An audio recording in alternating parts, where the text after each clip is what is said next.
नमस्ते। आज के इस खास विश्लेषण में हम एक ऐसी कहानी पर बात करने वाले हैं जिसने सदियों तक अपनी एक अलग भौगोलिक और सांस्कृतिक पहचान बनाए रखने के लिए कड़ी मेहनत की। ये कहानी सिर्फ नक्शों पर खींची गई लकीरों की बिल्कुल नहीं है, बल्कि एक ऐसी पहचान की है जो वक्त के साथ और पुख्ता होती चली गई। तो चलिए बिना किसी देरी के छत्तीसगढ़ राज्य की इस अद्भुत यात्रा और उसकी उत्पत्ति के ऐतिहासिक पन्नों को पलट कर देखते हैं। अब जरा इस बारे में सोचिए, आखिर ऐसा कैसे हुआ कि जिस क्षेत्र का इतिहास रामायण काल से भी पुराना है, उसे भारत का 26वां राज्य बनने के लिए साल 2000 तक का, यानी इतना लंबा इंतजार करना पड़ा। ये सवाल अपने आप में बहुत कुछ कहता है। ये हमें बताता है कि किसी भी क्षेत्र की राजनीतिक सीमाओं को आकार लेने और एक स्वतंत्र पहचान बनाने का सफर कितना लंबा, जटिल और उतार चढ़ाव से भरा हो सकता है। तो इस पूरे सफर को हम आसानी से समझने के लिए 5 हिस्सों में बांटेंगे। पहला, दक्षिण कोसल से छत्तीसगढ़ तक का सफर। दूसरा, मराठा और ब्रिटिश काल। तीसरा, एक पृथक राज्य की दृष्टि। चौथा, इस मांग के पीछे के ठोस कारण। और आखिरी, भारत के 26वें राज्य का गठन।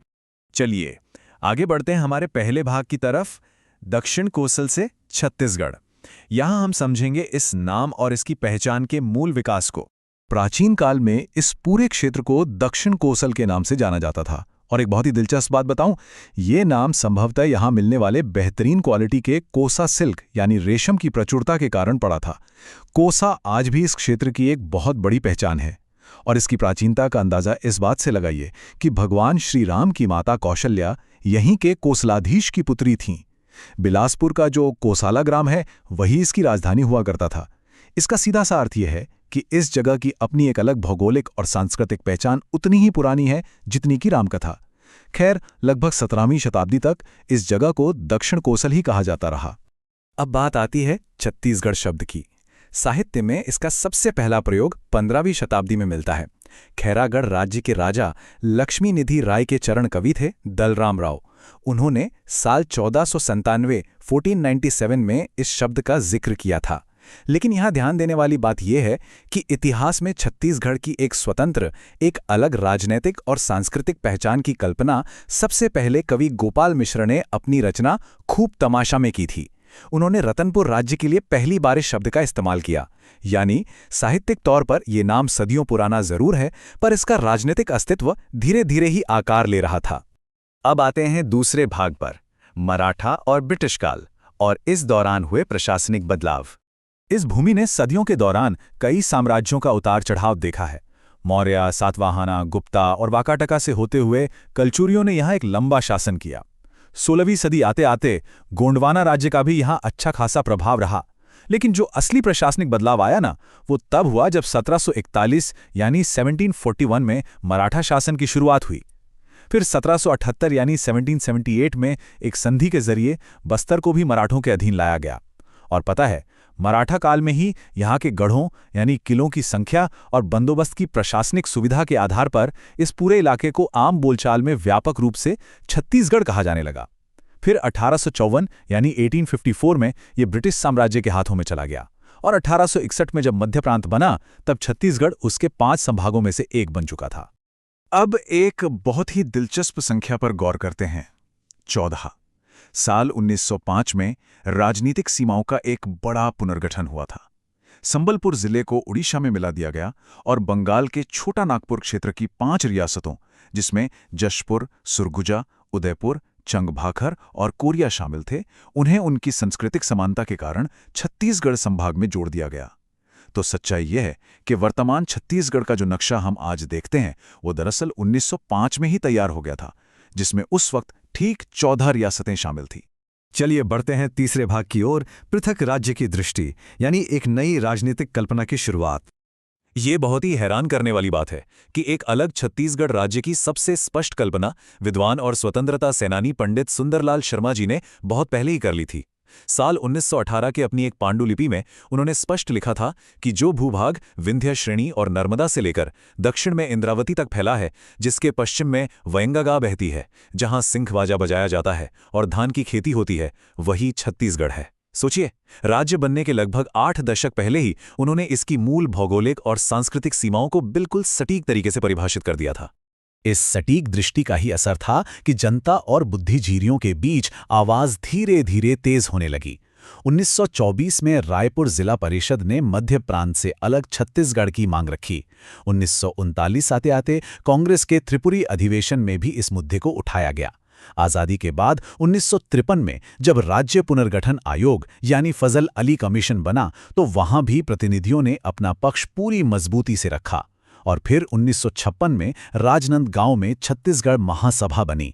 हालांकि इतने मजबूत तर्क थे, फिर भी 1956 के पुनर्गठन में इस क्षेत्र को मध्य प्रदेश के अंदर ही रखा गया। लेकिन एक बात तो तय थी, अलग राज्य की मांग ने अब एक ठोस आधार ले लिया था। अब आते हैं चौथे भाग पर, राज्य मांग के प्रमुख कारण। आखिर इतनी जोर शोर से अलग होने की मांग क्यों उठ रही थी? देखिए, सबसे महत्वपूर्ण बात समझने वाली ये है कि ये मांग सिर्फ जज्बातों पर टिकी नहीं थी। इसके पीछे बहुत ही ठोस और प्रैक्टिकल कारण थे। अगर सांस्कृतिक रूप से देखें तो यहाँ की भाषा, बोली और परंपराएं बाकी मध्य प्रदेश से बिल्कुल अलग थीं। भौगोलिक रूप से ये इलाका इतना विशाल था कि राजधानी भोपाल से दूरी के कारण प्रशासनिक नियंत्रण ठीक से हो ही नहीं पाता था। एक मामला और है, आबादी के हिसाब से इस क्षेत्र की जनसंख्या मालदीव्स, कुवैत, नेपाल या श्रीलंका जैसे देशों से भी ज्यादा थी। यहाँ मानव संसाधन और जल खनिज संपदा की कोई कमी नहीं थी। फिर भी महत्वपूर्ण संस्थान और उद्योग दूसरे इलाकों में लगाए जा रहे थे। नतीजा क्या हुआ? इस क्षेत्र को भारी प्रशासनिक उपेक्षा का सामना करना पड़ रहा था। अगर हम उस वक्त की आर्थिक वास्तविकता की बात करें तो यहाँ एक बहुत ही बड़ा असंतुलन देखने को मिलता है। छत्तीसगढ़ के इस भूभाग में कोयला, लोहा, बॉक्साइट और हीरा मिलाकर लगभग 40 से ज्यादा तरह के खनिज थे। यहाँ से बहुत बड़ी मात्रा में राजस्व यानी रेवेन्यू इकट्ठा होता था, लेकिन उसके बदले में इस क्षेत्र के विकास पर जो खर्च होता था वो ना के बराबर था। कृषि और उद्योग के मामले में मध्य प्रदेश के बाकी हिस्से तो प्रगति कर रहे थे, लेकिन इतने संसाधनों के बावजूद छत्तीसगढ़ पिछड़ा रह गया। और सच कहूं तो यही आर्थिक असंतुलन आगे चलकर इस मांग का सबसे मजबूत आधार बन गया। अब हम पहुंचते हैं अपने 5वें और आखिरी भाग पर, 26वें राज्य का गठन। आखिर इस लंबे संघर्ष को मंजिल मिल ही गई। 90 के दशक तक आते आते ये मांग अब सिर्फ बुद्धिजीवियों तक सीमित नहीं थी, ये पूरी जनता का जन आंदोलन बन चुकी थी। और इसके बाद विधानसभा से लेकर संसद तक की प्रक्रिया बेहद तेजी से आगे बढ़ी। मार्च 1994 में मध्य प्रदेश विधानसभा में एक अशासकीय संकल्प पारित हुआ।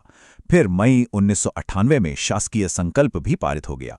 केंद्रीय सरकार द्वारा विधेयक पेश किए जाने के बाद 31 जुलाई साल 2000 को लोकसभा ने और ठीक उसके बाद 9 अगस्त को राज्यसभा ने छत्तीसगढ़ संशोधन विधेयक पारित कर दिया।